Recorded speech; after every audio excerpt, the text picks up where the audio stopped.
ಕಾಲ ಅವನ ಪಾಲಿಗೆ ಕೋಷ್ಟರೋಗ ಪ್ರಾಪ್ತಿಯಾಯಿತು.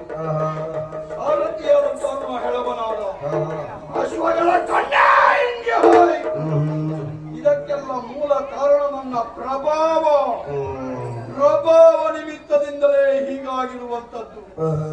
ಸಕಲ ಚರಾಚರ ಜೀವರಾಶಿಗಳ ಆಯು ಪ್ರಮಾಣದಲ್ಲಿ ಗ್ರಹಗಳಲ್ಲಿ ನಾನು ಅವರದ್ದಾದಂತಹ ಆಯು ಪ್ರಮಾಣದಲ್ಲಿ ನಾನು ಸೇರಬೇಕಾದವ.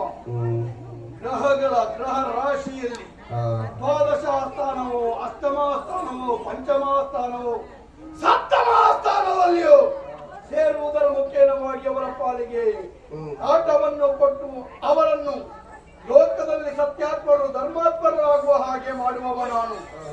ಹಾಗಾದ್ರೆ ಇಂದು ಯಾರ ಬಳಿ ಹೋಗಲಿ?